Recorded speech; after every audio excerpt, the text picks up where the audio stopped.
ಕೈಗಾರಿಕೆಗಳಿಗೆ ನೀರು ಬಿಡ್ತಾರ, ಬೇರೆ ಕಂಪ್ನಿ ಒಳಗೆ ಏನಲ್ಲ.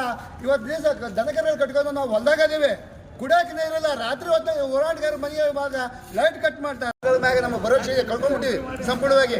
ಇವತ್ತು ಸಹಾಯ ತಿಂತೀವಿ, ನಮಗೆ ನೀರು ಬೇಕು. ನೀರು ಬಿಡುವವರೆಗೆ ನಾವು ಇಲ್ಲಿಂದ ಕತ್ತುದಿಲ್ಲ. ಇದನ್ನ ಈ ಕುರಿತು ನಮ್ಮ ರೈತ ಸಂಘದ, ಕೊಪ್ಪಳ ಜಿಲ್ಲಾ ರೈತ ಸಂಘದ ಅಧ್ಯಕ್ಷ ಬಂಡಗಾಯಶಾಹಿಗಳ ಕೈಗೊಂಬ ಇವತ್ತಿನ ಜೊತೆ ಕೇಂದ್ರ ಮತ್ತು ರಾಜ್ಯ ಸರ್ಕಾರ ಏನು ಆಡಳಿತ ಮಾಡಕ್ಕೆ ಇವತ್ತು ಖಂಡನೆ ಮಾಡಿವಿ. ನಾವೇನು ನಮ್ಮ ಜಿಲ್ಲಾಧಿಕಾರಿಗಳು ನಮ್ಮ ರೈತರ ಕೂಗೊಟ್ಟು ನಮ್ಮ ದನಕರುಗಳಿಗೆ ಮತ್ತು ಕುಡಿಯೋ ನೀರಿಗೆ ಒಂದು ನೀರು ಕೊಡ್ತಾರೆ ಭರವಸೆ ಇಟ್ಕೊಂಡು ಇವತ್ತೆ ನಮ್ಮ ತಾಯಂದಿರು ನಾವು ಹುಣೂರು ತಾಲೂಕಿನ ಬರೋಳಿ ಒಬ್ಬ ಸರ್ಕಾರಿ ಕೆಲಸ ಮಾಡಿ ರೈತರಿಗೆ ಒಂದು ಒಳ್ಳೆ ನೀರು ಕೊಡುವಂತ ಕೆಲಸ ಮಾಡ್ತಾರೆ. ಇದಕ್ಕೆ ನಿಮ್ಗೆ ಏನು ಹೆಚ್ಚು ಹೇಳಂಗಿಲ್ಲ.